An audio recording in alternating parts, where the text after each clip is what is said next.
I think you're on mute, Ellen. That's your nice. Good morning. Good morning. This is Ellen Nash, Chair of the Leon Williams Human Relations Commission, and we welcome you this morning, and we thank all of our wonderful commissioners for being with us today. This is Tuesday, May 17th, and we're starting at 10 o'clock, and we're going to call this meeting to order with a roll call. I got to call the roll. Commissioner Anaya,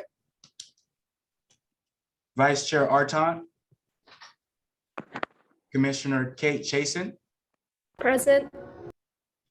Commissioner Kate Clark, Commissioner Cinnamon Clark, Present. Commissioner De Los Rios, Present. Commissioner Desert, Present. Commissioner Elliott Santos, Present. Commissioner Evans, Present. Commissioner Farouk, Commissioner Fowler, Present. Commissioner Garcias, Commissioner Gillies, Commissioner Griffin Jones, Commissioner Hussain, Present. Commissioner Hodges, Here.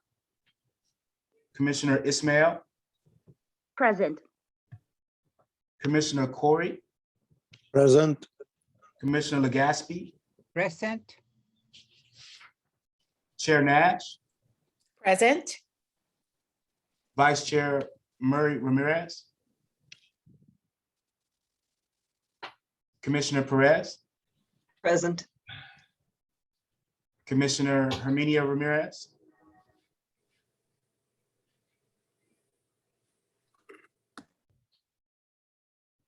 Sheriff Anthony Ray. Present. Hi, Edith, thank you. Commissioner Roberts, Here, sir. District Attorney Summer Steffen,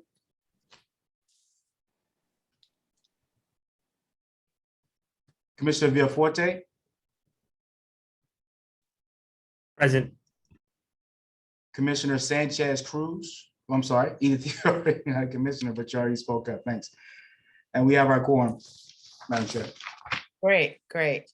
I would like to take this opportunity to open up with holding a silence, well, 1 minute silence in honor of the victims that were murdered in Buffalo, New York, and also in our own state, Laguna Woods. So could we just take a moment of silence?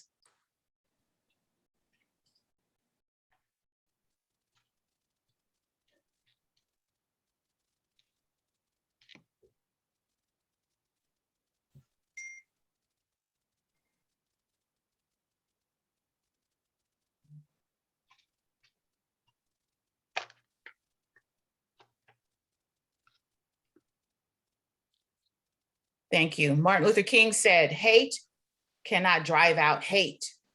Only love can do that. I've asked 3 of our commissioners, Commissioner Fowler, Commissioner Hodges, and Commissioner Clark, to just do a 1 minute reflection in honor of our victims, in honor of our country and where we are today. In that order. Chair Nash, for your moment of silence for the victims around the country in Buffalo, New York, and up in California in Laguna Woods. Hate is something that's just very, it's hard to guard against it because we live in a free country and people are allowed to think what they want.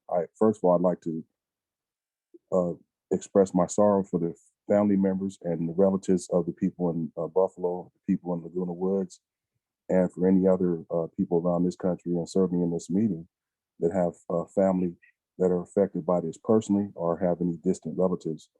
I have a son, my wife and I have a son that's in law enforcement right here in San Diego County. And so whenever these type of incidents happen around the country, we worry about it because our son could be called to personally respond to any type of scene like that. So anyone on the call that has relatives or loved ones in law enforcement, I express concern for them also. But I guess we have an opportunity at this commission to do what we can for our region of the country to knock down hate speech, to deal with people that are traveling from across great distances to come and act out on this in an open, free society. It's just terrible. And it's after over 50 years of what Dr. King marched for and Cesar Chavez worked on civil rights for this country. It's a shame that we're still going through this. We have a lot of work to do, but we have an opportunity here. And I'm glad that I'm part of this commission here in San Diego. Thank you. Thank you. Commissioner Hodges? The store Tops Market is right around the corner from my mother-in-law's house. My wife is from Buffalo, New York, and when I go there to visit, that's where I shop. And when I just got back in town yesterday, I was in Nashville, Tennessee, and I was in Charlotte. But as I was in the hotel, I saw the breaking news come upon the television, and I told my wife to call her mother real quick to find out. Her mother didn't answer the phone for a while, so she got real nervous, and then she finally answered. Well, everybody was at a funeral, so it wasn't nobody there. But to my summation of this, the devil's job is to keep people in a state of confusion. God created everyone equal in his likeness and in his image, but the enemy likes to put things between us. He likes to stir up mess. And even before video games and social media, most young folk have behaved in this manner because of the sin that's inside of them and the teaching that they've received from their parents or their associates. How about the white supremacist gunman who massacred 9 Black people during Bible study at the Emmanuel African Methodist Episcopal Church in Charleston, South Carolina in 2015? And so we go to church and to have to be cautious. A white brother walks in to join us now, and we had to think, are they here for the good or are they here for the bad? I just had a person come in the Church of Yeshua HaMashiach and was disruptive there. I mean, so there was a suspect arrested in connection with the May 11th shooting of 3 women in a hair salon in the city's Koreatown. And that incident has been investigated as a hate crime and could be linked to a series of recent shootings at Asian-run businesses in the city. And so we have this church in Laguna. Well, it's my understanding that the Asians, they rushed that guy and hog-tied him. And that's kind of where I've trained my people. If somebody come in, you do your best to go to safety, but if we can get them, and then we pull them down until the police come. Thank you, Commissioner Hodges. That's 1 minute. Thank you. Commissioner Clark? Good morning, and thank you for the opportunity today. I think my reflection today is that, as humans, we should be leading with love.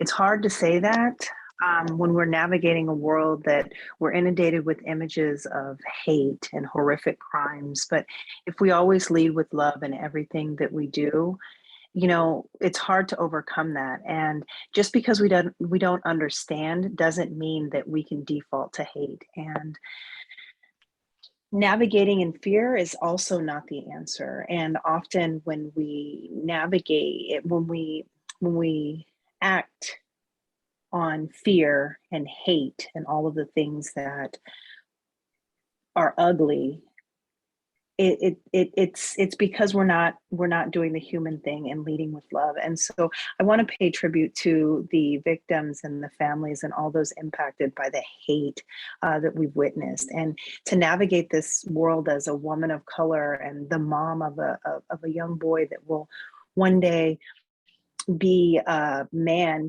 He's cute and fun now, but one day he'll be seen as a Black man and be feared just by nature of who he is and how God made him is terrifying. And I just ask that we lead with love and remember that at the core, we have more things in common than we have differently, and lead with love.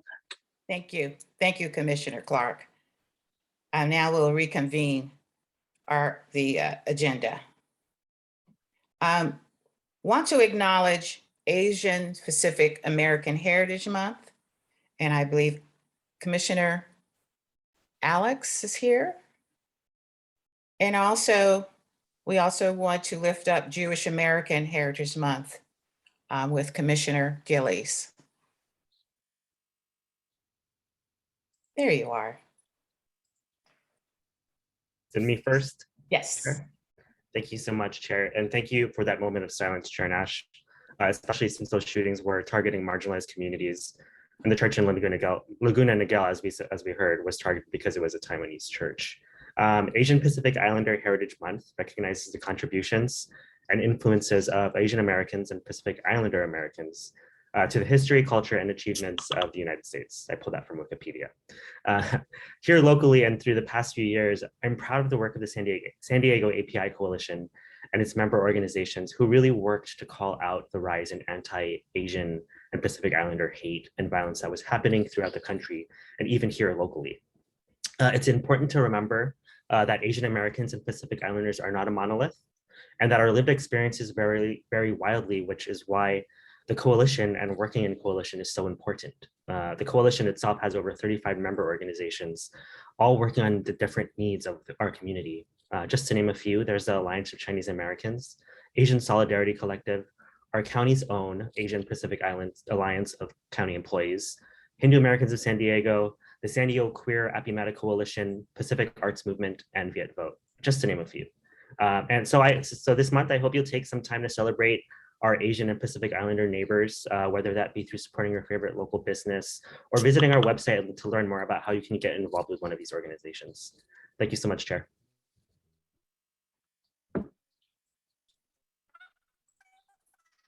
Commissioner Gillies?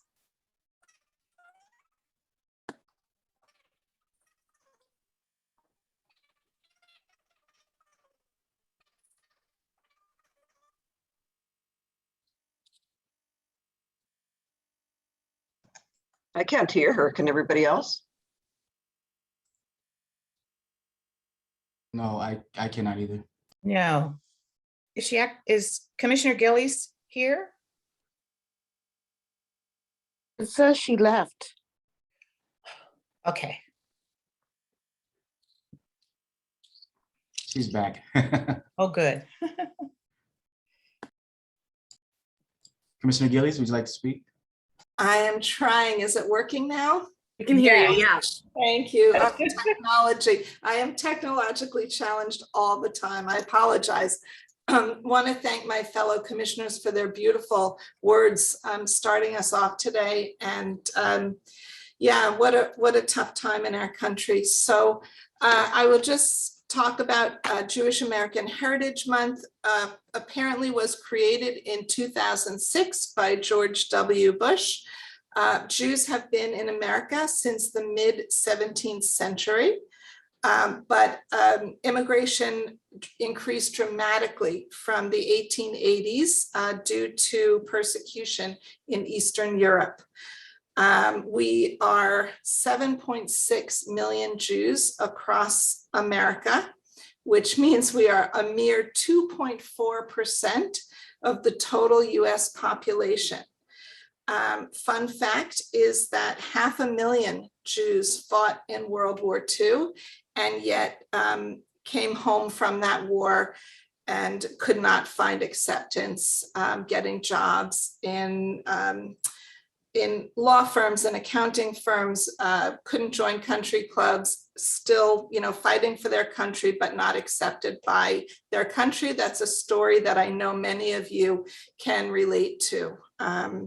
There are a wide range of Jewish cultural and religious practices because also, as Alex mentioned, we are not monolithic as a group. And because Jews come from all over the world to America, you will see many, many different types of practices. I will add, based on the sad starting theme of today's meeting, that while we are 2.4% of the total US population, we are roughly 60% targets of all religious-based hate crimes across the country. So I think that says a lot. And thank you, Chair Nash, for allowing me to speak.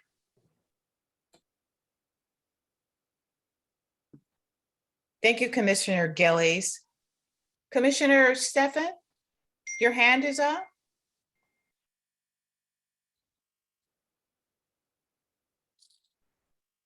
Sure. Good morning. I just wanted to make sure you know I've been on since 9:55, but I was just promoted to panelist, hoping that it's nothing I said last time, but I appreciate being on with my fellow commissioners and all of the remembrances that are so important. And I know that Ms. Nash, you've mentioned that we want to also be about action. So I think this is a reminder about refocusing regarding the education of the youth on the issues of hate crime to counter all of the radicalization that's happening online that's unfettered. So it's just another reminder about the urgency of educating our youth about messages of respect and messages that take away the hate of others. But thank you for allowing me to say something. Thank you. Mr. Strong, we can talk about our teleconferencing obligations.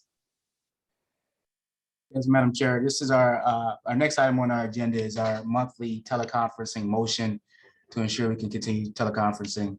And I'll just read it out loud and we can take a vote unless there's any discussion.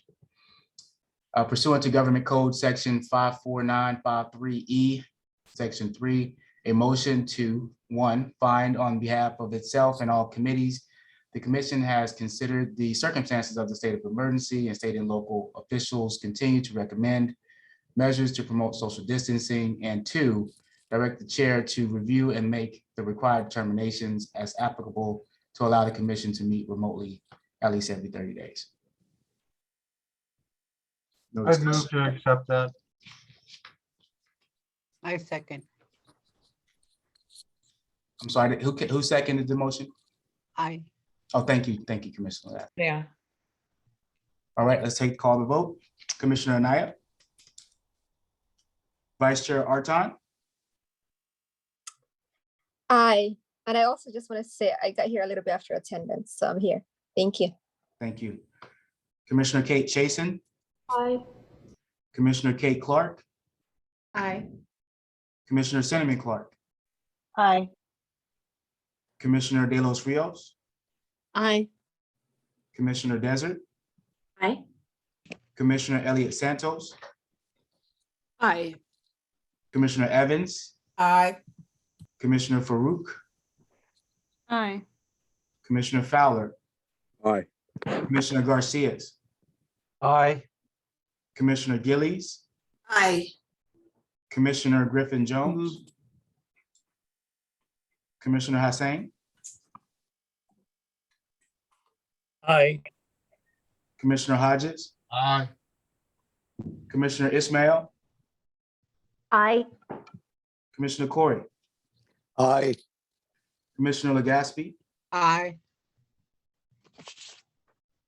Sheriff Tony Ray, or Edith Sanchez on behalf of Sheriff Tony Ray. Aye. Commissioner Murray Ramirez. Chair Nash. Aye. Commissioner Perez. Aye.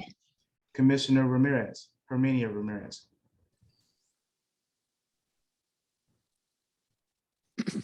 Commissioner Roberts.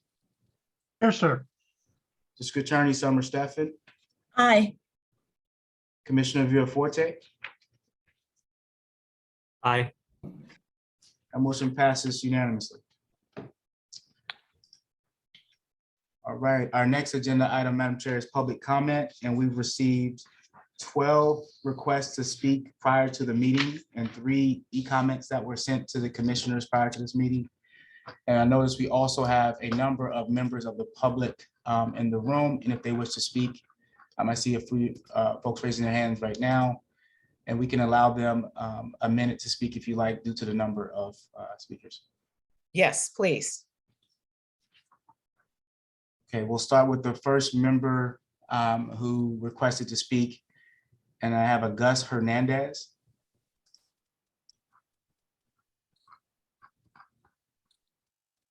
Okay, not seeing. Oh, I see he does have his hand up in the chat. You can unmute if you are able to speak.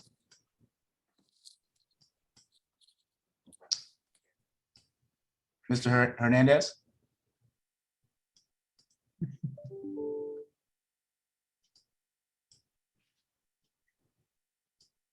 Okay. One more call for Mr. Hernandez, and we can come back to you at the end if you're unable to unmute. Okay, we'll go to Christine Young. Christine Youngs.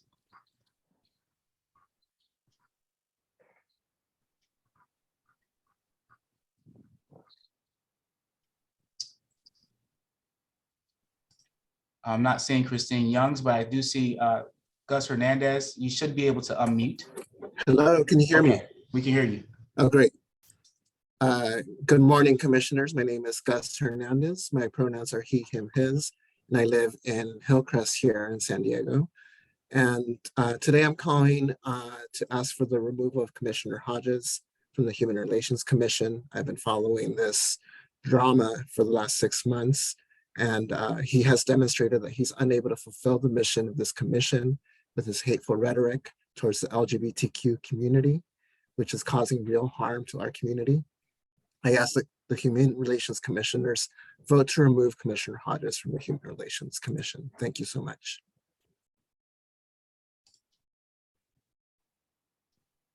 Okay, thank you, Mr. Hernandez. Christine Youngs. Calling for Christine Youngs. Not seeing Christine. Move on to Jared Goads.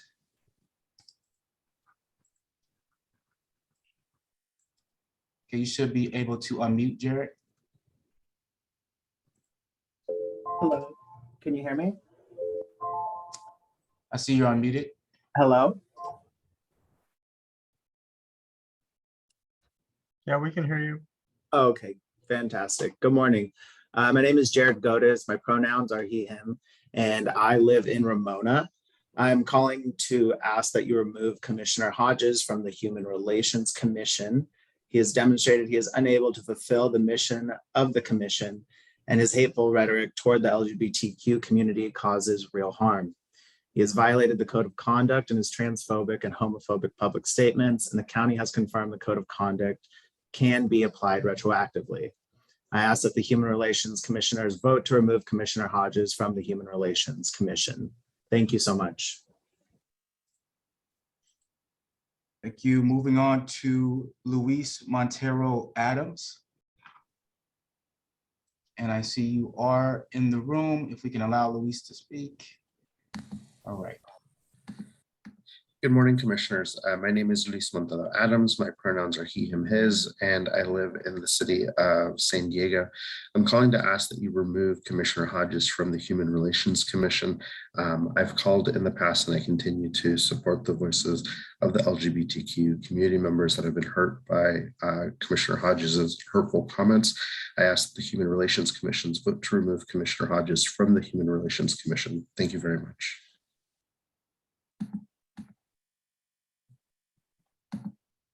Thank you, and we'll move on to Cosimo Giovine. Forgive me if I did not pronounce that correctly. And not seeing that person in the room, we'll move on to Deja.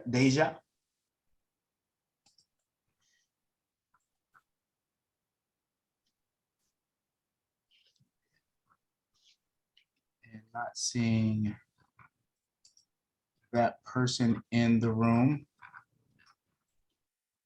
We'll move on to Jean-Louis.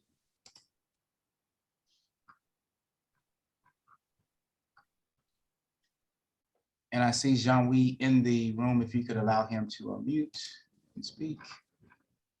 Hi, my name is John Wipo, he, him, his, and I live in the city of San Diego. I'm calling to ask you to remove the Commissioner Hodges from the Human Relations Commission. He had demonstrated unable to fulfill the mission of the commission, and his hateful rhetoric to the LGBTQ community caused real harm. I think that this 21st century, we should definitely do better. And it's his action defeat the whole purpose of this commission to begin with.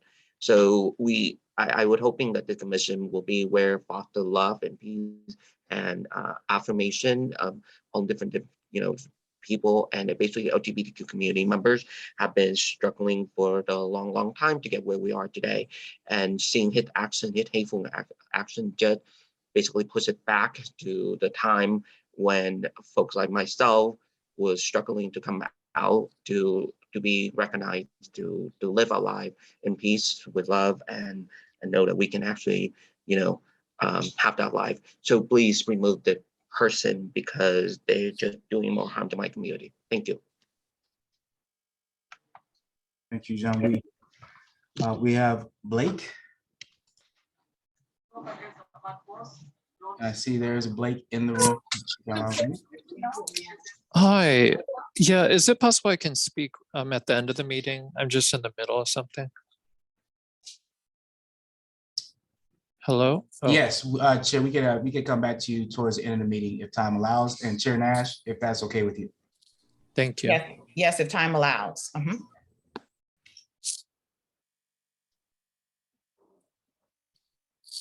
Carlos Gillian.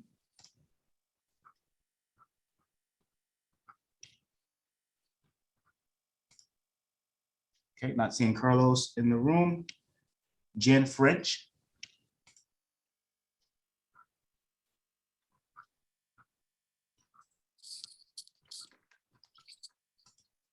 Okay, not seeing a Jen French in the room. Joan Irving.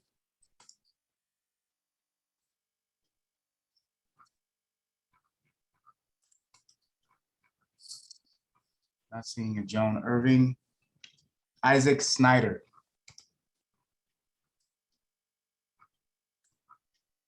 Okay, not seeing Isaac Snyder either. We can go to the members of the public who had their hands up. I do see Jen French actually now. Jen, would you like to speak? Yes, please. Thank you. Good morning. My name is Jen French. My pronouns are she, her, hers, and I also live in Hillcrest. In addition to AAPI and Jewish Heritage Months, today is the International Day Against Homophobia, Transphobia, Intersexism, and Biphobia. I too really appreciate the words spoken this morning, and I believe we should be united against hate in all forms. In that vein, I join my community members in asking that you remove Commissioner Hodges from the Human Relations Commission for the reasons already stated. His transphobic and homophobic public statements violate the code of conduct, and that can be and should be applied retroactively. Please vote to remove Commissioner Hodges from the Human Relations Commission so that we continue to move forward in love. Thank you so much. Thank you. And we can now move to the members of the public who have their hand raised. And I see Yusuf Miller. You can allow Yusuf to speak.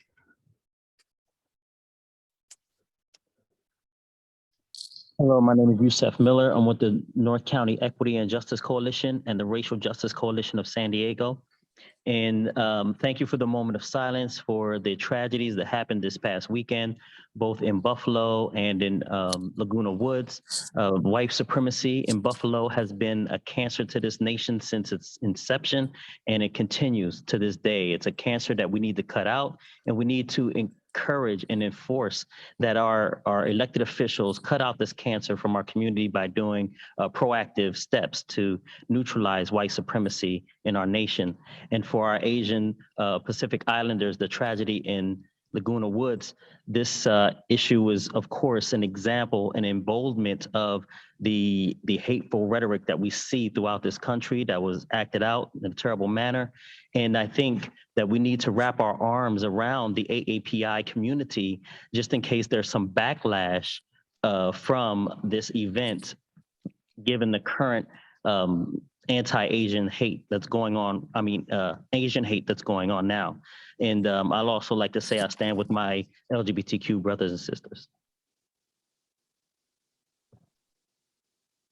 Thank you, Yusuf. Moving on to Rebecca.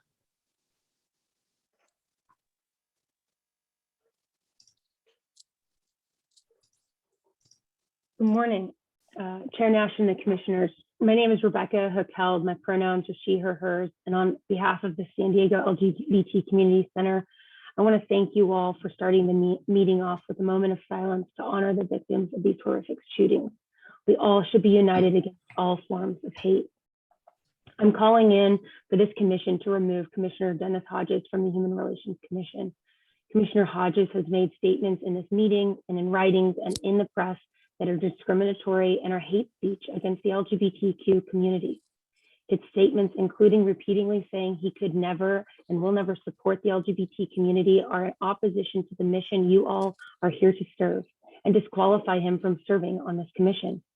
For 6 months, we've been waiting for this commission to update its bylaws, and you now have the power for removal and are well within the bylaws to do so. I ask you to signify to the county that outright discrimination and hate speech from an appointed commissioner during a commission meeting and in the press will not be tolerated in San Diego County. Please join the hundreds of community leaders who support his removal and vote to remove him. Thank you. Moving on to Helen Waldigorgis. Good morning, folks. My name is Helen. My pronouns are she, her, and hers, and I live in the city of San Diego. Like so many others before me, I am joining you all today to ask that you remove Commissioner Hodges from the Human Relations Commission. His hateful rhetoric toward our LGBTQ community over the last 6+ months causes real harm, and he has demonstrated time and again that he's unable to fulfill the mission of the commission. He has violated the code of conduct with his transphobic and homophobic public statements, and the county has confirmed the code of conduct can be applied retroactively. So I am asking that you all vote to remove Commissioner Hodges from the Human Relations Commission today. Thank you all so much for your time.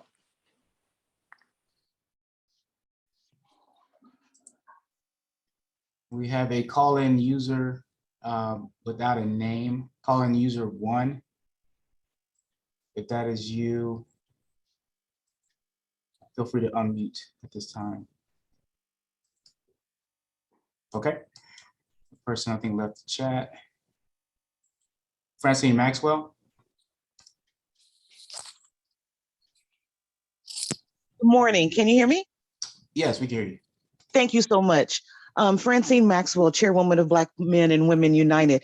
I'm calling on behalf of the 1,000 people that are ready for the HRC to turn the page. We are excited about the new bylaws. Clearly, people can't read and they're not retroactive. So let's move on and let's put the energy in things that we can change. I wanted to thank the chair of the Public Safety Committee for a wonderful meeting yesterday. And I'm hoping that we're going to parlay that into a town hall to educate people about things in the sheriff's department that has been enacted and what are their future plans to save lives. I also want to be assured that people, if you listen to Dennis Hodges, the first thing that comes out of his mouth is he loves all human beings. So let's push that. Let's love on each other and let's move past this and turn the coin. Let's put our effort into what happened at Lincoln High School a couple weeks ago that has gone unreported, where a Black student and a Hispanic student got in a fight with the knife. The Hispanic student was stabbed in the leg. The African-American student has slashes in their hands. Let's begin to heal. Let's get active on what's happening with our youth on these schools and things that are underreported. It may not be a hate crime, but 2 nationalities fighting with a knife and not their hands. Houston, we have a problem. Thank you.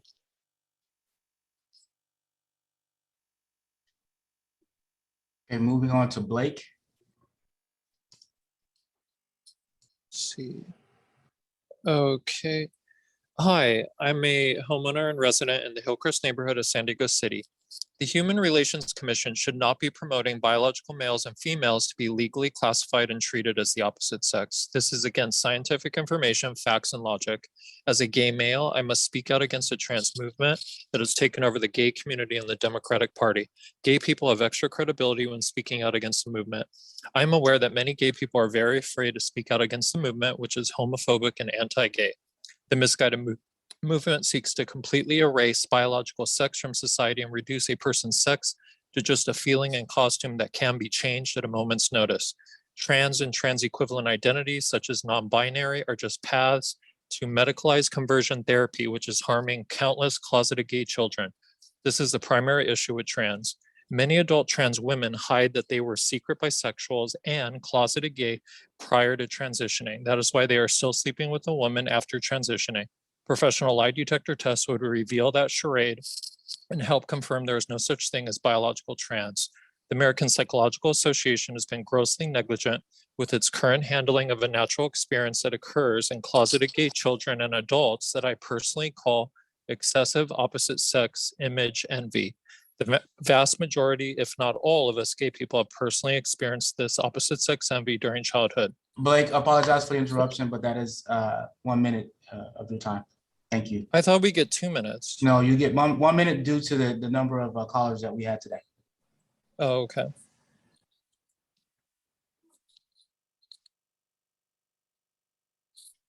Arrow Marie Glass Blake.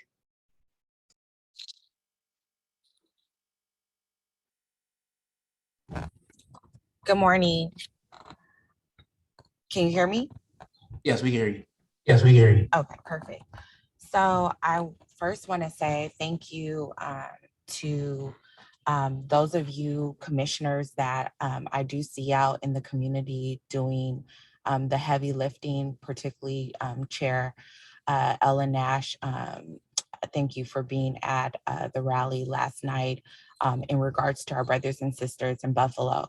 I also want to acknowledge all of the individuals that are a part of the trans and LGBTQ community who have reached out to me and called to give context around Pastor Hodges' words, around the Christian community and the words that we use in context. I also want to acknowledge the Muslim community who have made it very clear that they feel impacted and targeted by not only the bylaws and the censoring and the silencing by the LGBT and trans pushing a particular agenda around silencing individuals, particularly in the faith community. I just want to acknowledge the 150 faith leaders and pastors who sent out a letter, and everyone, like Ms. Francine said, we are willing and ready to have the hard conversations, do the trainings, and move forward. And so I thank you for the opportunity and the time. Thanks. Moving on to Art Hodges.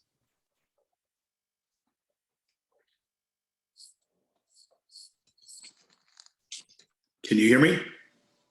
Yes, we hear you. Okay, thank you.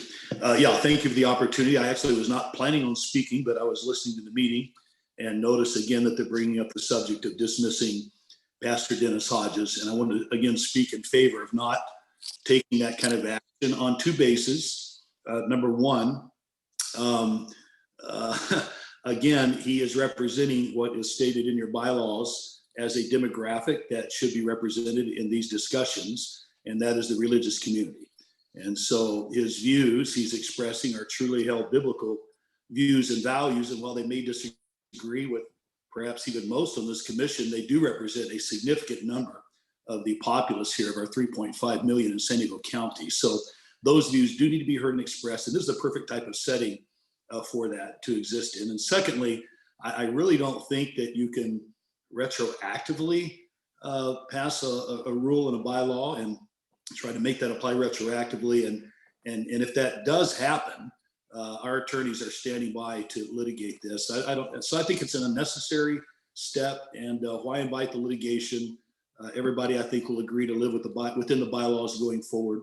So please don't squelch or censure Pastor Dennis Hodges' voice. I think he's speaking his truth in love and the truth of many believers, and frankly, the truth of the scripture in most instances. So thank you very much.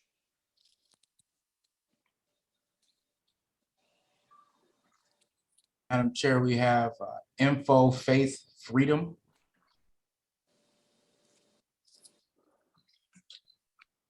Your hand raised to speak.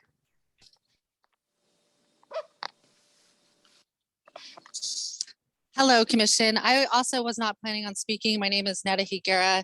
I spoken previously, I'm an attorney and I represent Mr. Hodges. And I just plead with you to not make this into a lawsuit and not kick him off the commission for his speech and his religion, which will be a long litigious battle. I don't want to engage in that. I have other things to do, but I just want to remind you that that is guaranteed. I give you my word, that's what's going to happen. And we're going to waste resources and time and energy on that. So please do the right thing and do not kick someone off the commission for their faith and their speech. Thank you.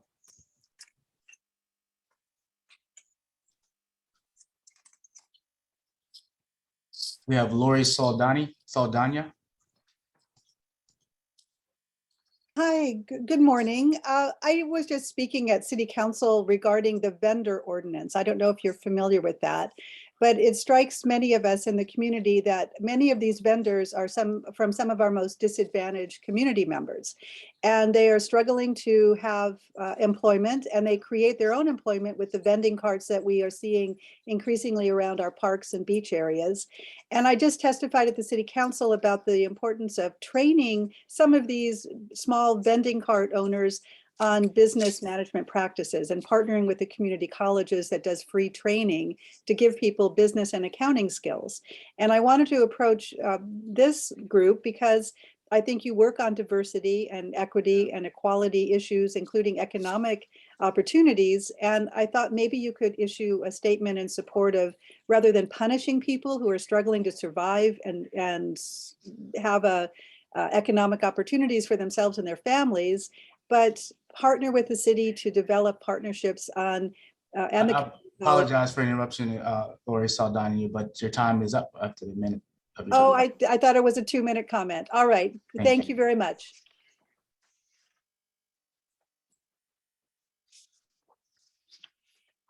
Okay, Madam Chair, not seeing any additional hands to speak. I do notice Commissioner Corey's hand is up, but we can't take any action on what has been spoken on during public comment until item number 15 that you have in your, or I'm not sure it's 15, the last item on the agenda in regards to discussion of community raised issues.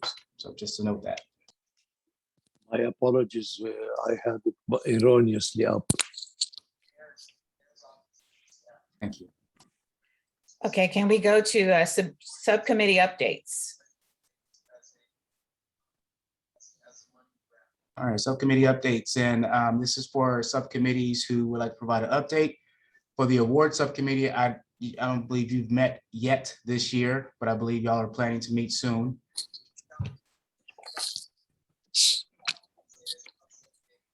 Communication subcommittee members would like to provide an update.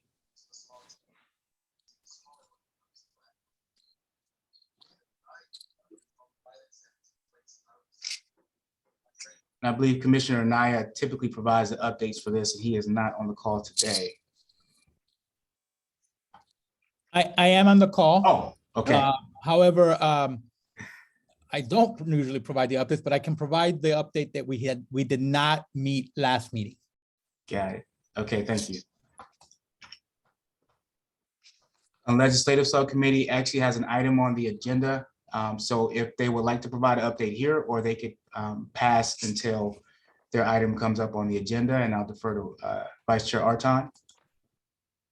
Can we do it now? Let's just go ahead and provide the update and the issue. Okay, so you want to move that item up on the agenda? Yes. Okay. Oh, perfect. Thanks, Chair. Hi, everyone. Yeah, so the legislative subcommittee, our last meeting, we met with Nadia from the Office of Strategy and Intergovernmental Affairs to talk to her about which legislation the County of San Diego is supporting, and that's state legislation. And she went over a few of them. If any of you are interested in finding out what type of what state legislation the County of San Diego is supporting, you can visit the Office of Strategy and Intergovernmental Affairs website. They have their legislative platform on there.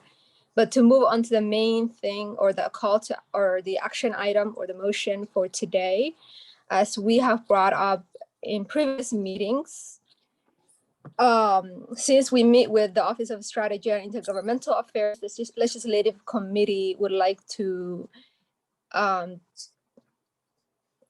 represent the HRC. Therefore, we are asking that the HRC authorizes the Legislative Subcommittee to provide input, feedback to the CAO, Office of Strategy and Intergovernmental Affairs, and Board of Supervisors on county's legislative programs and priorities in consistency with the Commission's mission and priorities. So that's our motion today.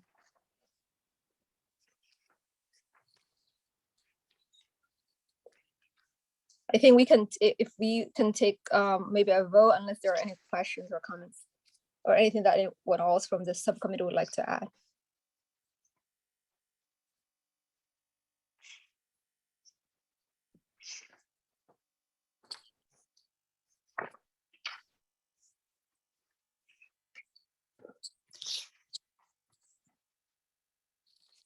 Andrew, is this the place where appropriate to clarify the role of the Legislative Committee within the infrastructure of the County of San Diego? If that's, yeah, absolutely. If there's a question about, are you speaking to the subcommittee itself, or are you speaking to the Office of Strategy and Intergovernmental Affairs?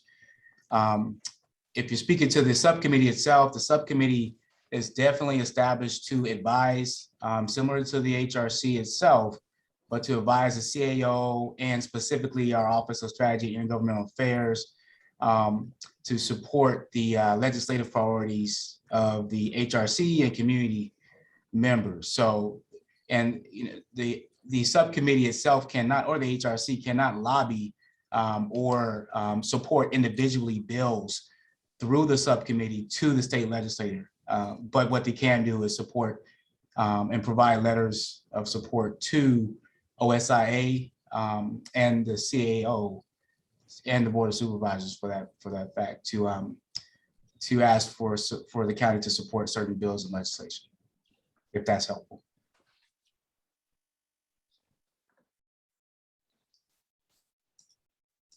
Not seeing any up. Okay, I see Commissioner Perez, your hand is up. Thank you. I'm on the Legislative Committee subcommittee as well.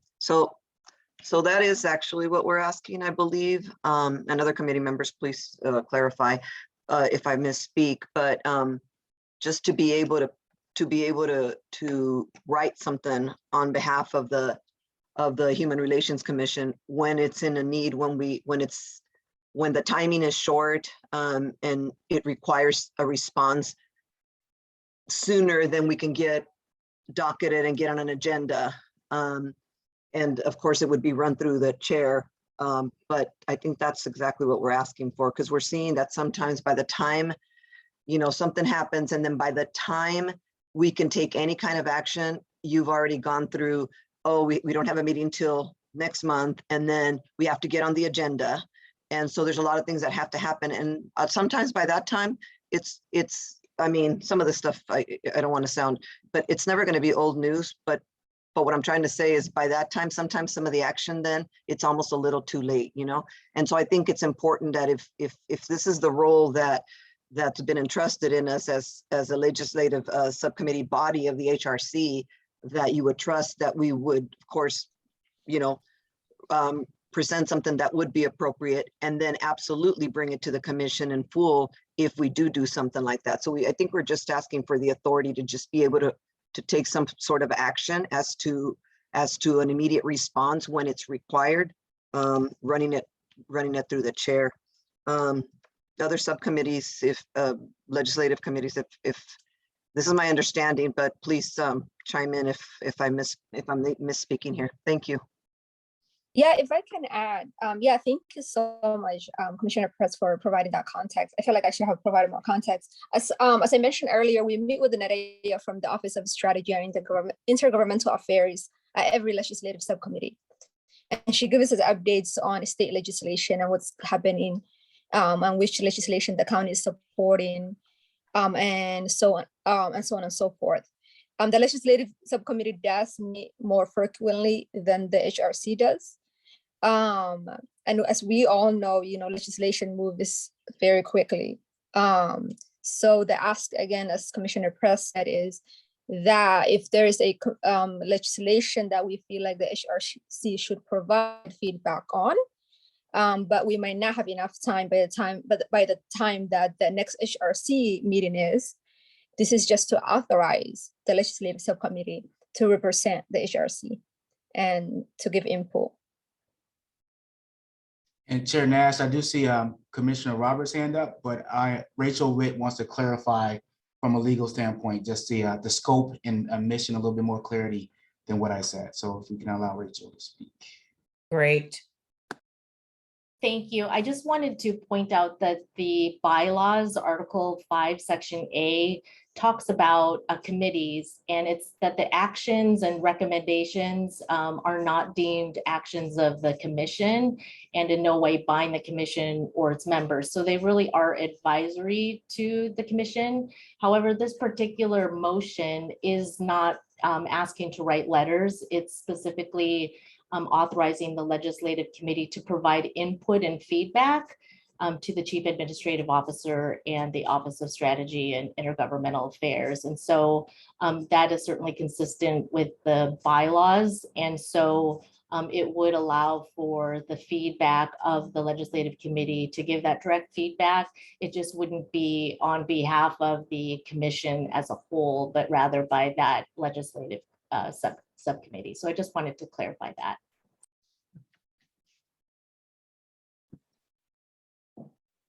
Commissioner Roberts.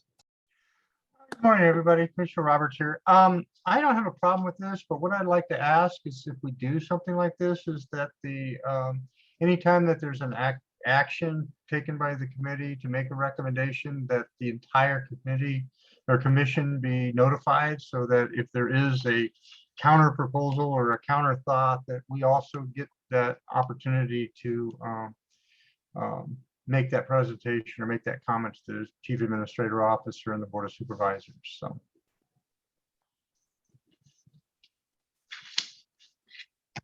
Commissioner Corey. What I understood from legal is that the legislative committee can go ahead and suggest to the county board of supervisors through their legislative arm to do certain things, and that at that time, specific time, the HRC is not the one that is proposing. However, if we come back, the legislative subcommittee to the HRC later on asking for their support, and if they support it, then it becomes an HRC issue. Am I right or wrong?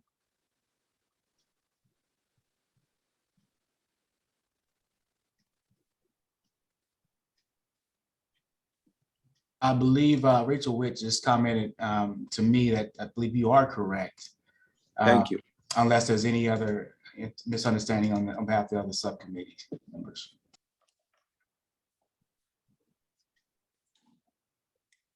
All right, not seeing any other hands to speak. Madam Chair, would you like to speak on this? No, I agree with the legislative subcommittee, and thank you, Estela de los Reyes, and also Commissioner Vice Chair Watan.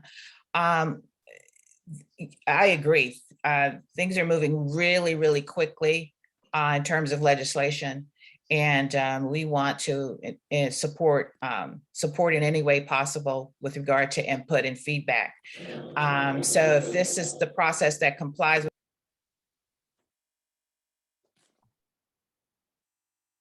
Chair Nash, you went on mute. I suggest that we go ahead and proceed with the vote and move this this motion and support this motion by the legislative subcommittee.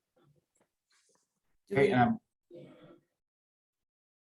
Commissioner Roberts, I see your hand is raised. I make the motion, or to amend the motion to add that all committee members are notified at the time that the the opinion or the input and feedback is made to the list of people there. administrative office and things like that. Just, it's a concurrent thing. When you send the information to them, all committee members get a copy of it. Commission members get a copy of it. We second that motion. Okay, and just so we're clear, it's the motion on the screen in addition to notifying all committee members when input is given. That is correct. Excuse me, this is Commissioner Corey. As long as it doesn't become a debate again, because once the committee or subcommittee decides, it's just for information, the material will be passed to everybody else. So it's not meant to be a debate. Am I right? That is correct. I just want to be aware of the communications when they're being made. Thank you. And Madam Chair, we also have, do have the motion and the call to vote. We also have Edith Sanchez and Commissioner Evans. Well, I think your hand just went down, Commissioner Evans. Is that correct? Or would you like to speak? Yes, Commissioner Corey basically said what I was going to say. All right. And I We think, cannot have future debate over this. okay. And I also see a member of the public's hand is raised. If you'd like to have Lori Saldani speak. Sure, absolutely. Thank you. Yes, I would, as a former assembly member, we looked to guidance from local organizations on legislative matters impacting your community.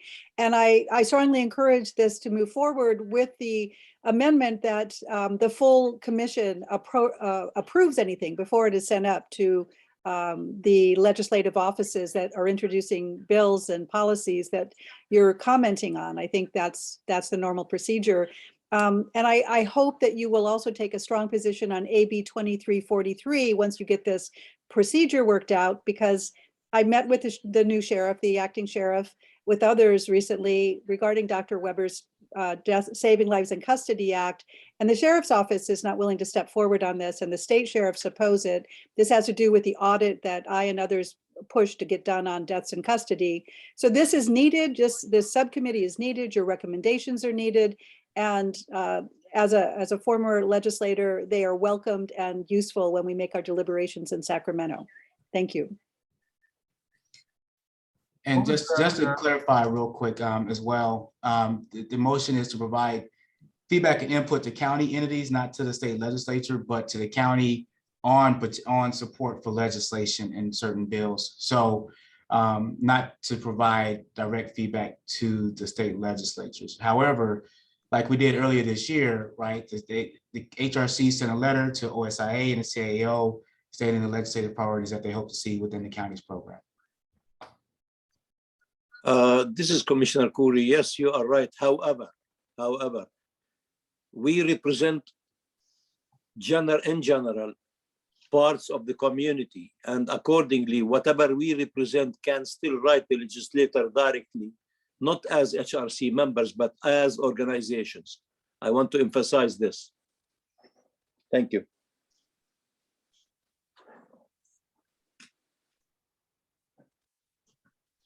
All right, not seeing any other hands up, Madam Chair, we can call the vote. Okay, let's call the vote. Commissioner Anaya? Aye. Vice Chair Arton? Aye. Commissioner Kate Chason? Commissioner Kate Clark? Aye. Commissioner Cinnamon Clark? Aye. Commissioner De Los Rios? Aye. Commissioner Desert? Aye. Commissioner Elliott Santos? Aye. Commissioner Evans? Aye. Commissioner Farouk? Aye. Commissioner Fowler? Aye. Commissioner Garcias? Aye. Commissioner Gillies? Aye. Commissioner Griffin Jones? Commissioner Hassan? Aye. Commissioner Hodges? Aye. Commissioner Ismail? Aye. Commissioner Corey? Aye. Commissioner Legaspi? Aye. Commissioner Murray Ramirez? Chair Nash? Aye. Commissioner Perez? Aye, and thank you for the support on this. Commissioner Herminia Ramirez?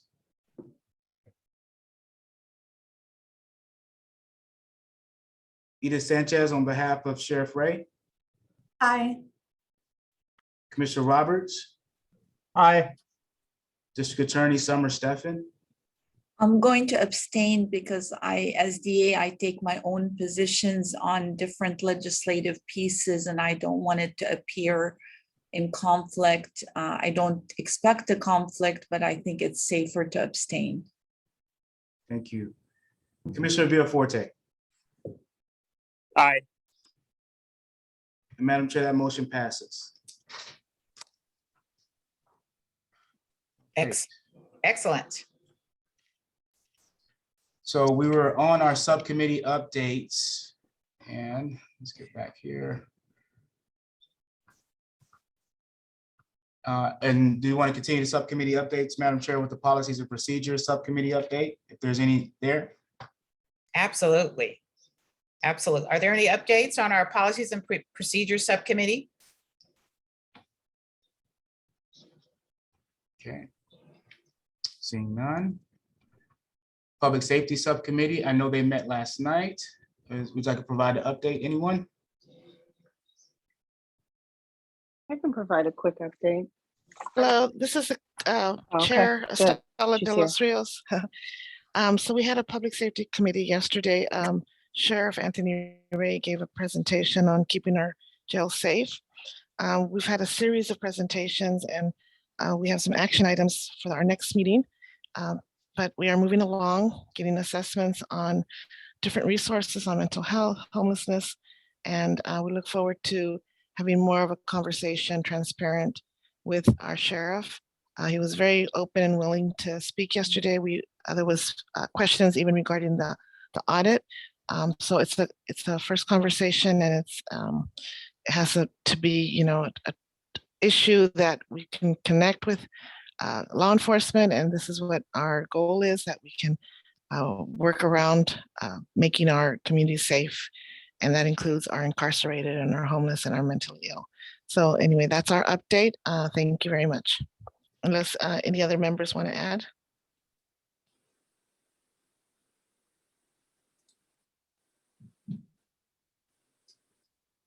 Hey, Chair Rios, this is Rodney Fowler.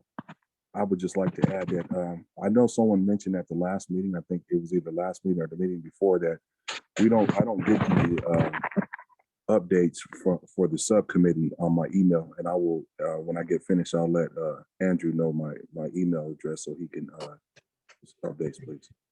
That's great, because right now we're in the process of deciding when we're having our meetings, but normally there are Mondays at 5:30. So thank you, Commissioner Fowler. Thank you. And that's all I have for my report. Thank you, Madam Chair. I see Commissioner Roberts' hand up, but we also have a couple of members of the public with their hand up wishing to speak. Commissioner Roberts. I just wanted to comment that, yeah, we had a great meeting last night, but we didn't have a quorum. The third, we kind of all agreed to meet the third Monday of the month at 5:30. And unfortunately, we didn't have a quorum. We had a really, really good presentation by Sheriff Ray. And I really encourage everybody to be at those meetings. Thank you, Commissioner Roberts. I agree. Okay, would you like to allow the members of the public to speak, Madam Chair? Absolutely. So 1 minute, please. Okay. Still have to. Oh, yeah. Lori Saldani. Thank you. And I'm sorry to hear that there wasn't a quorum so you can conduct your business because lives literally are at stake. Again, as someone who has worked with Yusef Miller and others on the deaths in custody initiative, saving lives in custody, getting the audit done, and now an additional audits done by the Community Law Enforcement Review Board, we know that San Diego jails are quite dangerous for people once they are put in detention. We have the highest death rates, and I'm really fearful that as the homelessness situation, with the new report coming out, we're going to get a lot more people arrested if they refuse to go into shelters that are not really suited for many of them. They'll wind up in jail, in custody. And that is a public safety concern that I really encourage this commission to address. The zero bail system is ending, and that means more people will stay in jail longer. And COVID is not over, and we have a very high risk of additional deaths in custody from COVID, drugs overdoses, and related problems that the audits have determined. Sorry to interrupt you, but that is the minute. All right, thank you. Thank you. I see Blake.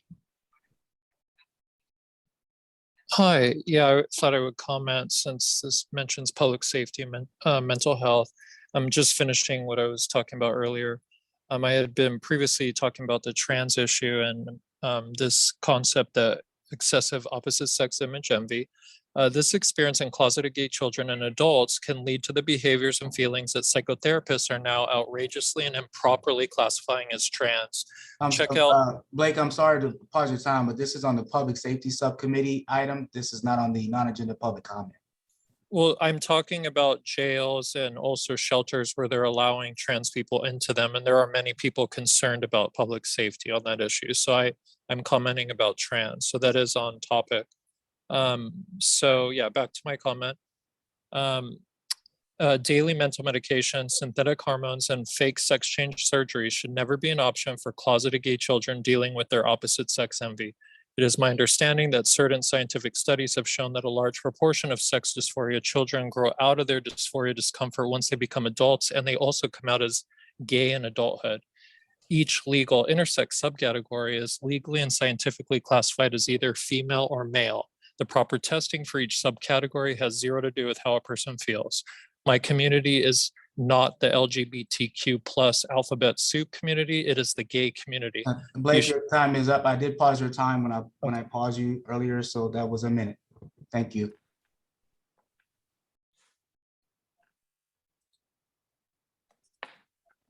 We have Commissioner or Vice Chair Murray Ramirez's hand is up, and we also have Francine Maxwell, who's a member of the public.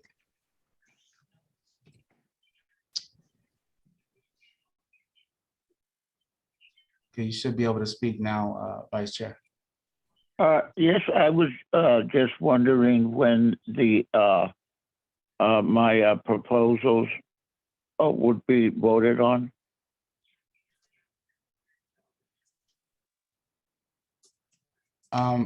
Commissioner, Vice Chair, I didn't receive any proposals unless the chair. I'm talking about the Holocaust Museum and the. Those are on the agenda. Those are those are items number 13 and 14. So we have a couple more items before that, and we. Oh, Chair, all right. I appreciate it. Thank you. Mm-hmm. Commissioner Francine Maxwell.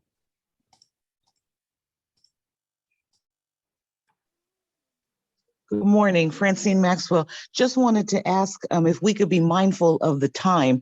We only have Sheriff Ray for a small amount of window. And so if we could consider holding some special meetings to get some information pushed out to the community through the HRC, that'd be great. Completely excited about the next election and whoever the community decides to put in that position. But we have an opportunity to educate our community on things that are occurring right now, changes that have been made right now. If the HRC could take the lead and schedule some things, that would be my request, Madam Chair, for Public Safety Committee for your consideration. Thank you.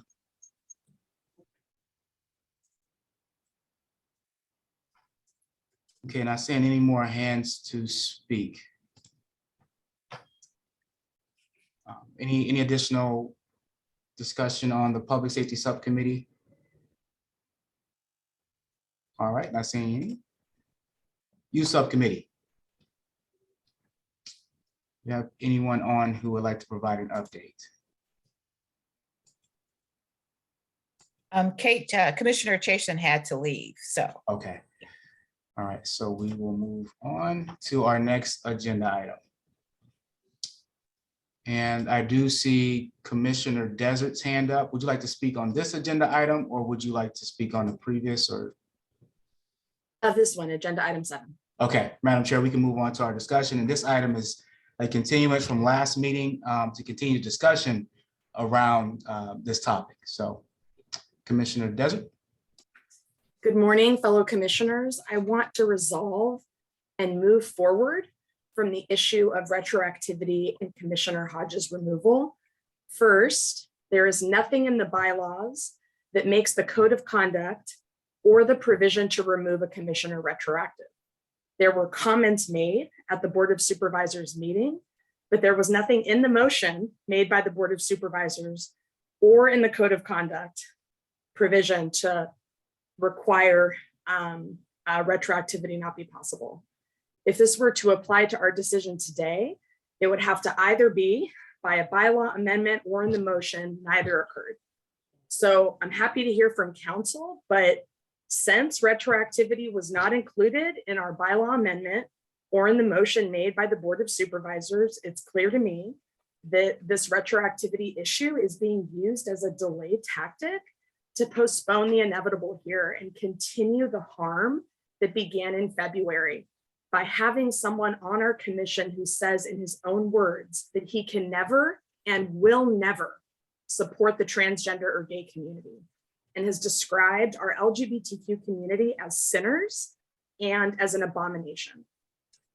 This point is really important here to all of us and the work we have to do and the opportunity we have today to turn the page and move forward together in accordance with our mission, which is to promote positive human relations, respect, the integrity of every individual, regardless of gender, religion, culture, ethnicity, sexual orientation, age, or citizenship status. In our discussions and our dialogues here at this commission, we're going to encounter moments where we disagree and when some of us need some further education. But this is not the case here. This is a commissioner who has spoken in appalling and dehumanizing ways consistently and repeatedly about our LGBTQ community here in our commission meetings, causing harm and trauma, and then doubling down on those comments, writing in letters to the chair, to the press, and in the public. Once someone says that they can never and will never support a group of people in our community, a group this commission is supposed to defend, they should be removed immediately, as their own words show they cannot serve this commission and continuing to be a part of it hurts the integrity of this group and our ability to do our work. I want nothing more than to move on from this, but we cannot have someone who's a part of this commission who so clearly doesn't believe that our mission is real and that it applies to our LGBTQ community. This has been a painful period. This has been going on since February, and it's time for this commission to fulfill our mission, our bylaws, stand by our code of conduct, and demonstrate that Commissioner Hodges is unable to serve this commission's mission fully, and he threatens the integrity of this commission. So I move and I make a motion in accordance with Rosenberg's Rules of Order for the removal of Commissioner Hodges for cause and effective immediately. This is Commissioner Ramirez. I second it. This is Rachel Witt from County Council. This motion and the topic of a specific removal was not noticed on the agenda, and therefore no action can be taken on the motion.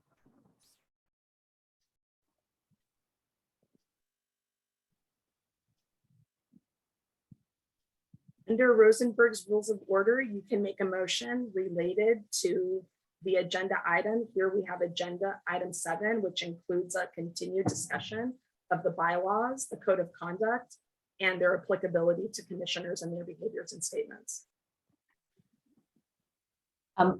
I understand the Rosenberg Rules of Order. I'm referring to the Brown Act, which is a state law which requires actions to be taken by a legislative body must be noticed, and that motion was not noticed on the agenda, and so my recommendation would be to not take that action today.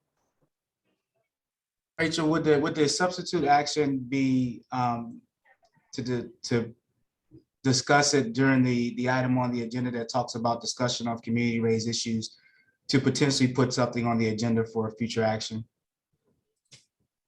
So this is an informational item and discussion related to the bylaws. There is an agenda item 16, which is to discuss community raised items that were discussed during public comment. And it's clear that the only action that could be taken under item 16 is that the commission could vote to have a matter that was discussed in public comment to be placed on a future agenda. So under item 16, that would be appropriate.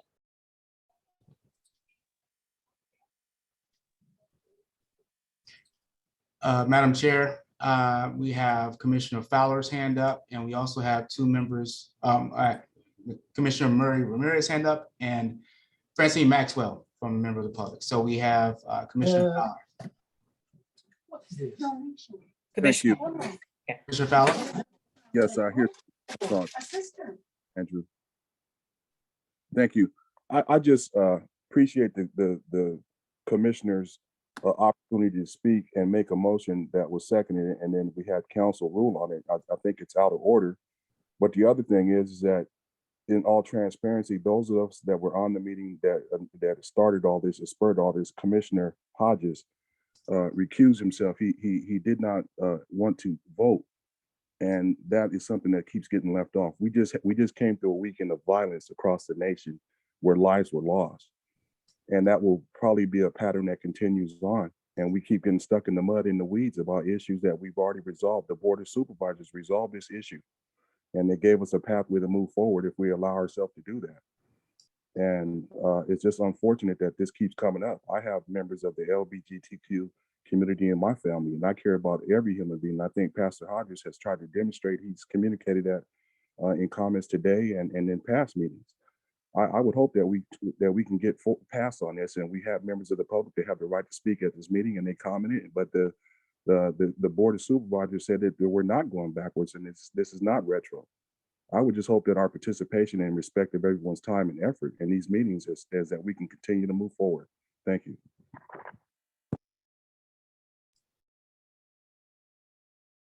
We have Commissioner Vice Chair Murray Ramirez. Would you like to speak on this item, or is your hand a legacy from the previous item? Can you hear me? Yes. Okay. First of all, I apologize. My mouth it just came from the doctor, so I have some bandages in my mouth. You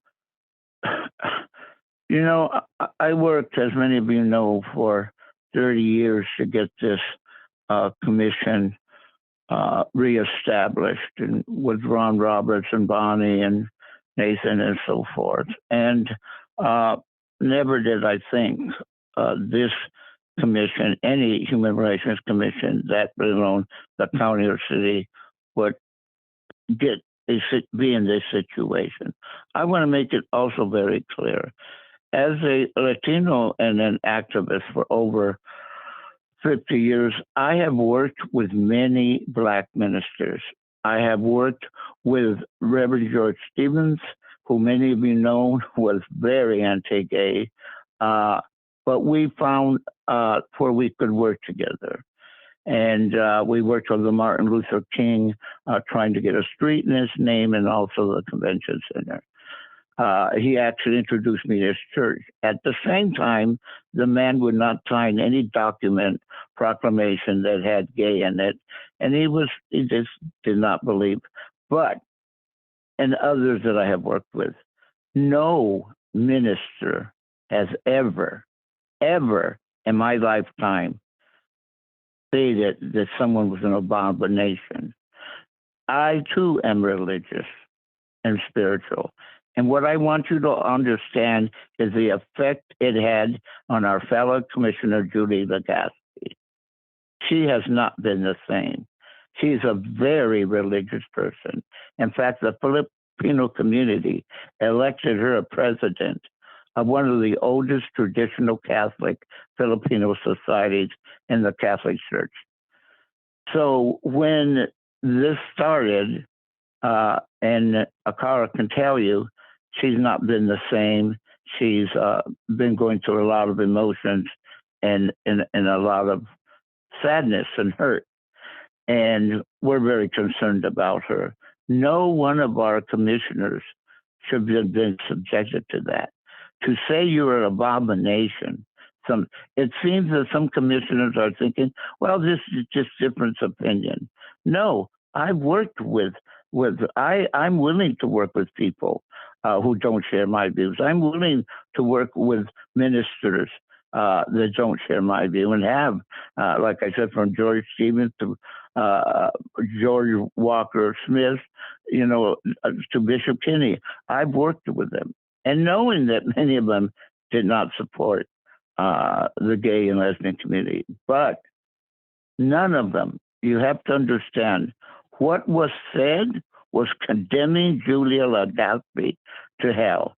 For someone spiritual like her, and then he not only then condemned Julia and trans, he then doubled down and condemned that we were an abomination, also the LGBTQ community. This is so, for us that are spiritual and religious, it's just unbelievably awful. And I'll close at this. I think many of us are involved in our communities and in politics and so forth. I have never got so much, just this. It's been in newspapers, editorials, talk shows. We are being defined by this. This is not going away. We need to address this issue, and we need to take some action, because anyone who says that someone is an abomination and subjects them to hell, that's hate speech, and that does not belong on this commission. Thank you.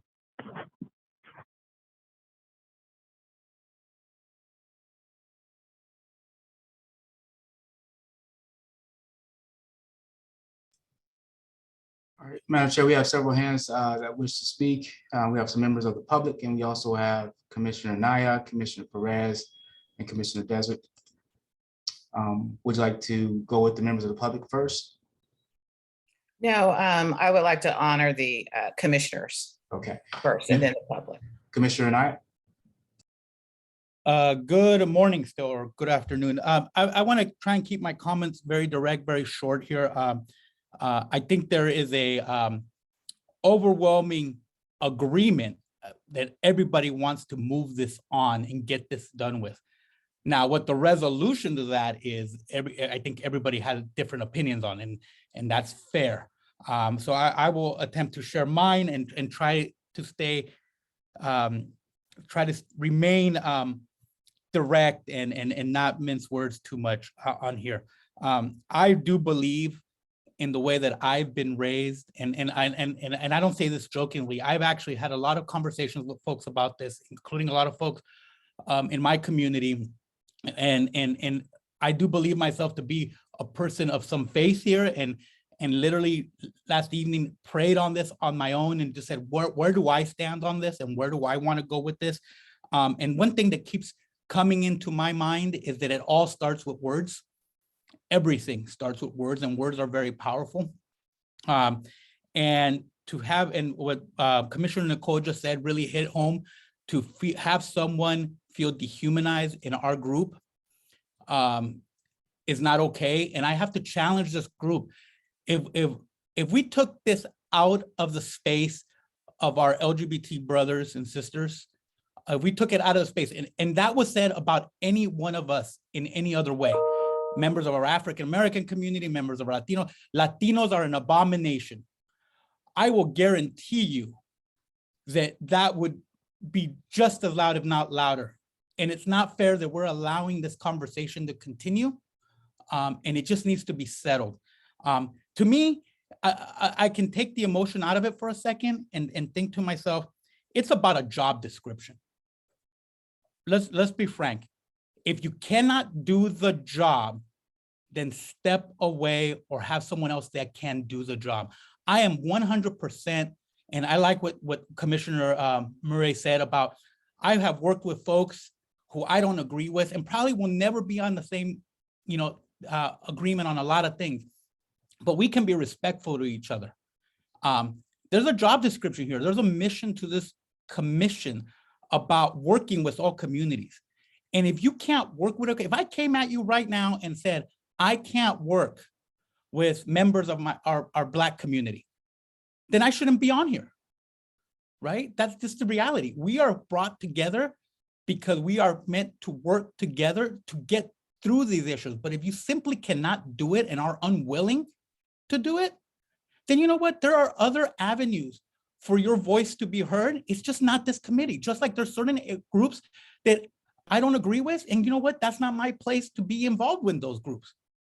There are places for those voices to be heard, but this committee, it's for us to be able to bring those differences and have conversations with each other and dialogue. And if you cannot have that dialogue or are unwilling to, then go to another spot. So my recommendation on all of this, as much as I'd like to have this resolved today, either through another agenda item, because I understand Brown Act, I understand all that, or if we need to schedule it, let's just get it done. Enough is enough. Let's get it done. That's my comments for today. Commissioner Perez. Yes, hi. I hate to reiterate what other people are saying, but I think it's important to speak our voice on something that's so important to many of us. And in one of the last meetings, I heard some of the comments that were said, and they were acting like we were trying to punish someone, because of their vote. And to me, I don't consider this as a punishment, more of accountability. This is not a punishment. We're not punishing you, but we are holding you accountable to your words and to your actions. And I think I just agree with Commissioner Anaya. We can agree to disagree, but this commission was established to promote inclusivity and positive human relations. So that is the job description of this committee. And I don't fault anybody for not wanting to sit on it. That's fair. But to sit, to serve, and then in a sentence that you're saying you love someone, but then you're turning around and calling them a sinner and an abomination, that just is conflicting. You possibly can't say, I love you, yet you are an abomination and you're a sinner. There's no love there. That's not love. I mean, I think a lot of us, from what I've seen through this commission, there's a lot of spiritual people on there, and that's not love. I don't think anybody would consider that in the same sentence. And it's almost disrespectful every time I hear somebody say that, oh, he loves everybody. Well, that you're not showing it then. And actions, they do speak louder than words. So I too would like to, if we need to call a special meeting to just hold this vote, do the noticing that we have to do and call a special meeting, I think then we should do that, because I thought there was a conversation at the last meeting that we were supposed to, somebody called for this item, and it might have been me, to be agendized for this meeting. And now I feel like we're just being made to jump through hoops to this, and we're spending a lot of time and energy on this because I think a lot of us are just not going to accept no for an answer. So we're going to take it to the limit. How are you sitting on a commission of something that you don't respect? Then yeah, there's a lot of other committees this just may not be for you. So I would like to walk away on this one with either there's going to be a special meeting. We're definitely going to request that it be agendized for the next one and the proper noticing be done, and we call for a vote. But having an issue like this hang from February till now because we aren't able to make a decision, and we take steps forward, but then there's always a step backwards. So I think we just need to end this issue. And if you don't agree with the commission's mission and vision, then don't sit on this commission. But respect does go both ways. Thank you.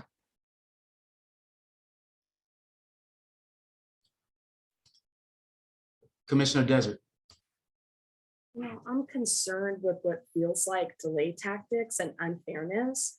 I asked at the end of our last meeting for this to be the first thing that we discuss in this meeting so that everyone could be heard, including members of the public and all the commissioners, and that we could move on, because I know that we all want to move on from this issue. But in order to move on, we have to schedule this vote. And that didn't happen. We had a long discussion again about subcommittees. I hear council saying that we can't vote on things that aren't aren't noticed in the agenda. We have taken several votes today, including one from the subcommittee that was not noticed on the agenda. And so how is that different? I'm not sure. That feels, really unfair for this issue. The Brown Act does allow for a motion. A legislative body may not take action on an item not appearing on the agenda, and here's the exception, except to respond to a statement made or questions posed by the public during the public comment section. We heard numerous members of the public addressing the issue of Commissioner Hodges and his statements. And so I see no reason why we can't move forward with a vote and resolve this so that we can move on and get to the important work of this commission. We need a vote. It deserves it. Our LGBTQ community deserves it. And Madam Chair, if you don't mind, I'd like to respond to that legislative item was noticed on the agenda. It had a separate item on the agenda that you asked to be moved up during the subcommittee report out. Commissioner Legaspi. I think of all the commissioners, I am the one who is most affected emotionally, physically. I'm not a lawyer, an educator, nor a preacher, but I am a human being created in the likeness of God, capable of hurt. I have kept my silence. I refuse interview because I leave it to the lawyers and the educators to argue. I'm kind of sad that we have to go through this for a simple item that I requested in November. It had affected me ever since, but I'm also glad that something positive came out through this. You saw firsthand what transgender people in the LGBT community had to go through on a day-to-day basis. But somewhat, we're headed to a positive direction, and I hope the implementation of the code of conduct, the rules of order, and the amendment to the bylaws is a positive way. Thank you to my fellow commissioners for all the love and support. I thank Kara and Alex Villafuerte for all the love, and all the commissioners that have been sending me wishes and regards. It has affected me so much. I've been in the hospital.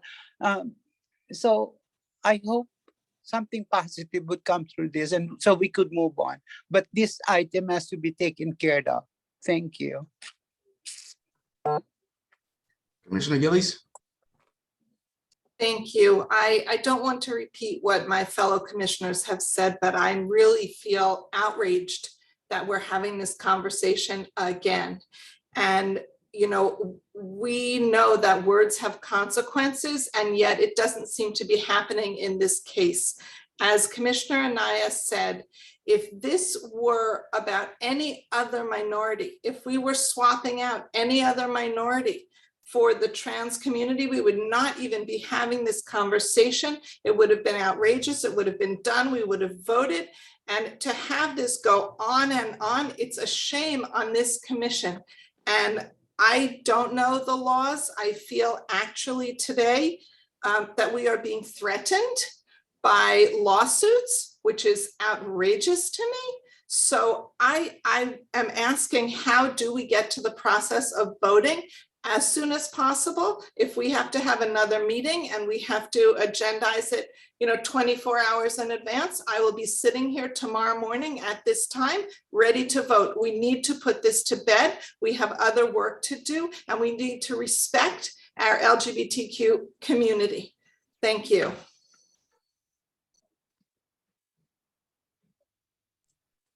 Mr. Corey. Thank you. I have heard a lot about this matter for the last several months, and I agree with everybody that it is time to put it to rest. Erasure of, as a Palestinian American, I hate and I continue hating to be erased. You cannot erase a community that exists.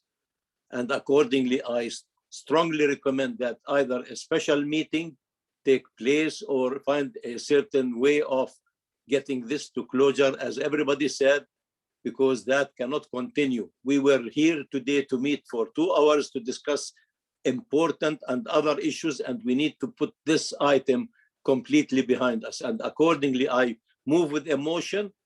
Let's have a special meeting. And even when I am in Palestine next week, I'm willing to go ahead and connect, even if it is at midnight when I am down there. So for God's sake, let's finish with this situation. Thank you. Madam Chair, not seeing any other commissioners' hands to speak. I think the best way to move forward after your public comment may be to move up agenda item 16 for discussion, to place a future item on the agenda. And then you could have those discussions about what came up in public comment and determine how you want to move forward from there. I've heard everyone's voices. I've heard the public's voice. I've heard when I say voices, I'm talking about voices in support of the LGBTQ plus community, also in support of Commissioner Hodges. I've heard all of it. Some of the statements that some of the commissioners have made, I personally disagree with. But I have my own belief system, and I stand on my own belief system. As I sit here today, I'm sitting here in fear of my own life. I sit here in fear that if I go to the grocery store, I may not come back. I walked into the mall yesterday and I turn around and go back to my car because I am scared. Some of the names calling that you referred to today, I personally experienced myself. These are the kinds of conversations we need to have in town hall meetings and forums, and not just in a 2-hour commission meeting. You get nothing done, but people walk away with the same attitude as well. Yes, I'm angry. Yes, I'm mad. I bring a whole lot of stuff though. I bring a whole lot of experiences about hate, about words, where I've been attacked. Biblical words that I felt dehumanized growing up in the church, myself personally. So I want to make sure that we're all clear here, that this commission is about promoting positive human relations. And there are all kinds of voices that need to be heard. Some of it hurtful, some of it painful, but a lot of it needs to be resolved outside of this commission meeting. It needs to be resolved in town halls where we spend hours and weeks at a time sitting down and hearing our own experiences, sharing our own pain. I can identify with both sides. But when it comes to, I also believe in structure, and we have bylaws. And yes, it's taken a long time to get here, but we started with a pitiful set of bylaws that were thrown together to get this commission stood up. And now they've been addressed, and we have a code of conduct, which is it's not unusual. I walk into the beauty shop and there's a code of conduct. I walk into the grocery store, there's a code of conduct. There's nothing common, nothing new. So I want to just say that I've heard both sides, and I'm willing to call a special meeting and also in consultation with our legal department, who knows best. I am not an expert in this. I listen to the attorneys, the legal aspects of it. I listen to the voices. I take it all into consideration. But we need to, again, I agree, we need to move forward. There is way too much on the table, way too many issues. When I'm scared to leave my house because I might not come back.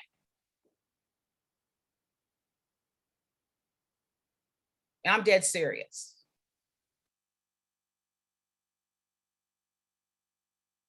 So let's move on. Let's call a special meeting, whatever the notice requirements are, put it on this on the agenda, and let's take the vote. And let's move on as soon as possible. Okay, and I believe, Rachel, if you want to let me know if I'm correct, I believe you have the authority to just call a special meeting. You don't have to take a vote on that. So we can call a special meeting. Is that correct, Rachel? That's correct. And also, so the agenda item would be to discuss the removal of Pastor Hodges. Is that what I understand to be correct? All right, so we will call a special meeting. And if you would allow us at least a few days to put that together and notice if we could have it planned for early next week, potentially on Monday,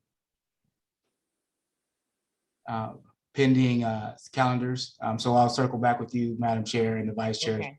to schedule that special meeting for next week. Monday will not work for me. No, okay, but we'll talk, Madam Chair, not to delay. Okay, the issue. sooner than later, of course, but Monday won't work. Okay, so we'll talk. Okay. So we will get that special meeting scheduled, and not seeing, oh, I do see Commissioner Villaforte's hand up, but we still have 3 members of the public, Madam Chair. Thank you. And also, it is 11:40, and Oh. I know there were a couple of items that Vice Chair Ramirez really wanted to get to today, support in a couple of items, item 13 and 14. So, Commissioner Villaforte. Hi, I just wanted to clarify that the meeting is not just to plainly discuss the removal, it is to vote, correct? That is correct. And we'll talk to council to make sure we have the correct noticing requirements and the correct listing on the agenda so folks know what it is.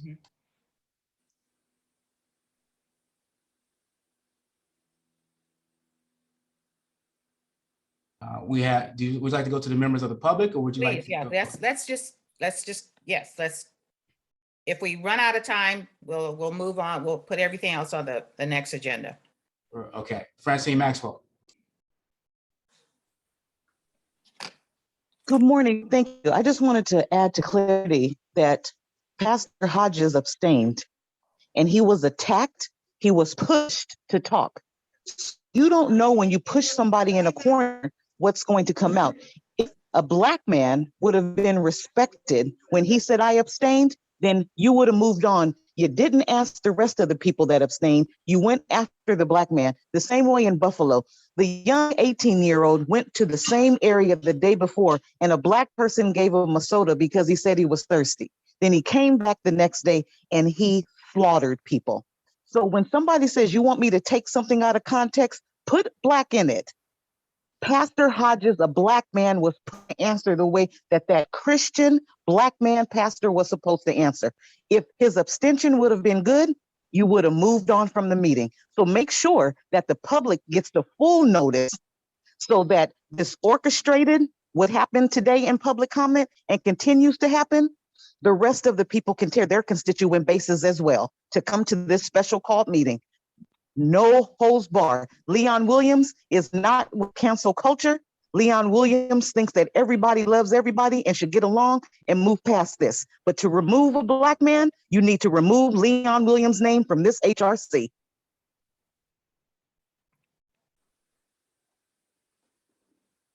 Arameek Glass Blake.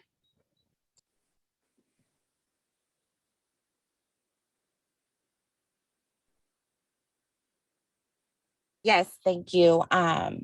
So in this whole situation, I can't say I've remained neutral, but I have really continued my conflict resolution work and really working with everyone and hearing all voices from all different sides pertaining to this issue. I was there the day on the call when everything took place. I was there to talk about what, and me and Summer Seffin don't always agree, but in these particular situations, I agree with her when she said we need to focus on education and focus on what we need to be doing in the schools. And I was on that call that day to talk about what was taking place in the schools and ask and plead with you all to step forward and do the hard work that needs to be done. Unfortunately, everything that has been taking place in our communities and in our schools has taken a back burner corner to a particular agenda. When we want to talk about Pastor Hodges, this is so much bigger than Pastor Hodges. This is so much bigger than Pastor Hodges. And I say this is because I've heard from the LGBTQ plus community, a larger community that want to actually have these hard conversations, that have family members who believe the same way Pastor Hodges believes. I come from the same church community that Pastor Hodges comes from, and we do not agree on everything. The difference is in the community, the faith community, I don't care if you're spiritual, I don't care if you have different faiths. We are all people. We come from different denominations, we come from different religions. And the reason why we go to different churches is because different leaders believe different ways. We have the ability to express those beliefs. Aramik, I'm sorry to pause your time, Aramik, but that the minute is up, so we're allowing folks a minute to speak.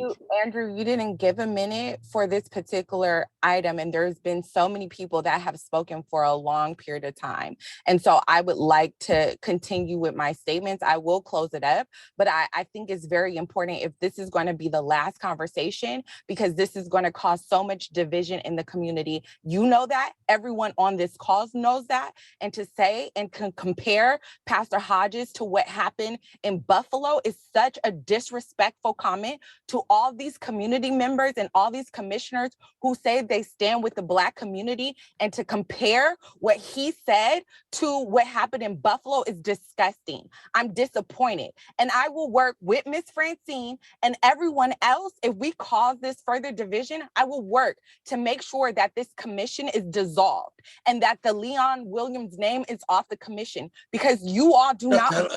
That's enough. Okay. Can we close that discussion? Let's Aramik, wrap your comments up. I don't want this to get out of order at all. We're all adults and we're going to respect each other. Aramik Glassblake, wrap up your comments. Thank you.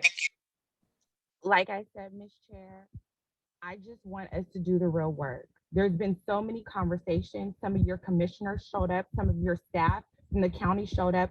People do not want to do the real work. And that's all I'm asking. We're coming from a place of love, but this is causing so much division amongst our different communities. And a lot of us want to work together and move forward. Thank you. Thank you. Any other comments from the public? So we have Blake. 1 minute, Blake. Hi. Yeah, I just thought I would comment. One of the commissioners mentioned a comment about erasing a community. As you guys heard, my position on trans, and I feel that it is erasing gay children. And I think this is an extremely serious matter, and no one has really delved into that perspective. There's plenty of adult detransitioners that are coming out more and more, that this is an absolute mess and that they should have never went down that path, and they do 100% agree. And this sort of medicalized conversion therapy is harming gay children.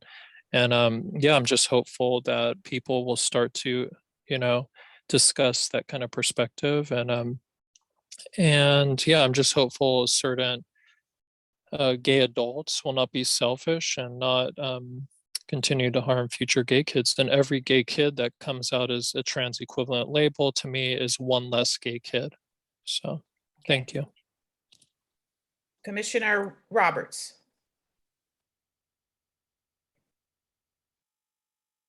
Yeah, I know. I was trying to be quiet. Okay, first of all, I want to clear up two things. One, sorry, Blake, but you're absolutely incorrect. There are multiple ways that people get into the trans community. And if you start quoting people like Walt Heyer, there's a real issue with your credibility about detransitioning. Okay, so that's a completely different subject. I want to clear up exactly what I did when we voted on the support for the Transgender Day of Remembrance. And since I made the proposal and made the motion, and Commissioner Lagasse seconded it, and we had the vote, and it was approved by 100, everybody but 2.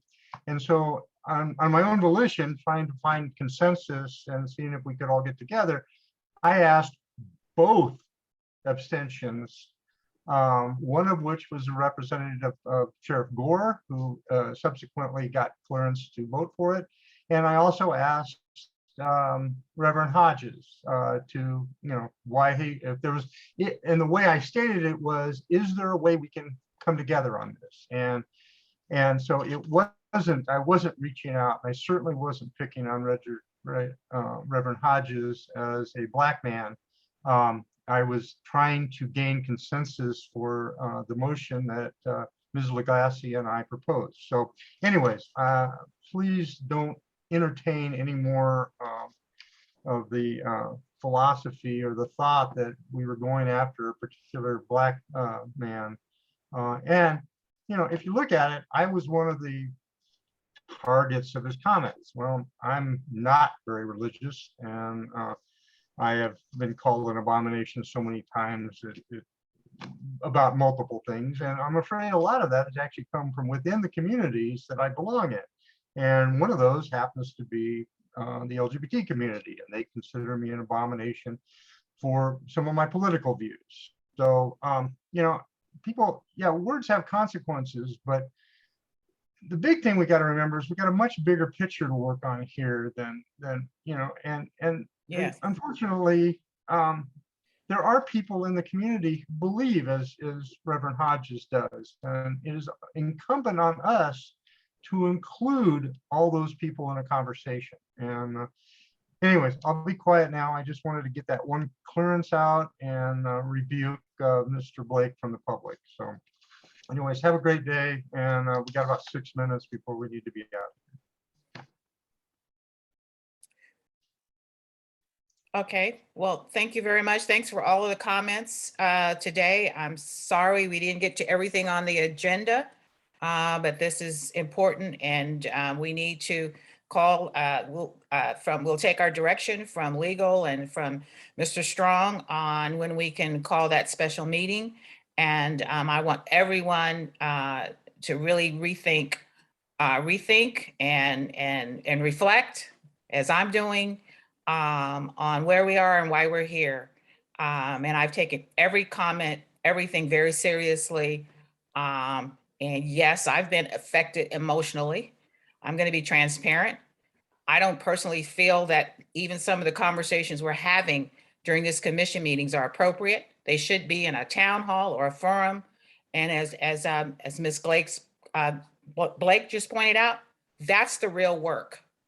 That's where you get the work done. That's where the pain comes in, the hurt, and all of it comes in, and we come out differently educated. A lot of this is about a lack of education. I'm going to say that again. It's a lack of education. It's ignorance. It's not in a bad way. It's ignorance because we just don't know. If you don't know what you don't know, you don't know.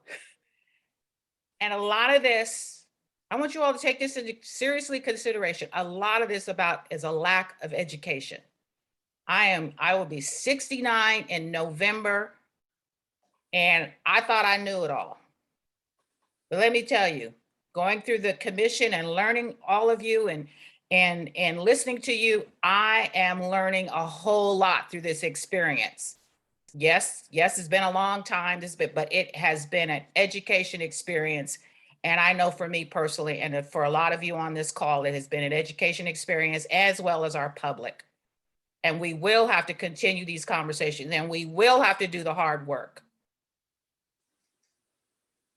I'm talking about Robert's Rules of Order. When I talk about education, it's a lack of education on even how to run a commission, bylaws, rules of order, the importance of how to respond to an abstination, how to make a motion. A lot of it is a lack of education that brought us here today. I'm not trying to make an excuse. I'm just letting you know it's about lack of education. ignorance, but in a positive way. So if we're all willing to learn from each other, and I always say understand each other by getting under each other, where each other stand, then we can get an understanding about each other. And I want to thank you all today for being here. I'm sorry we didn't get to all the agenda items, but I'm very conscious of your time because we do all have to go to our own places of work, but we have a whole lot of work to do in this country, in this city. And people are killing each other. And we need to take that very seriously. I would like to call this meeting adjourned. Thank you. Thank you.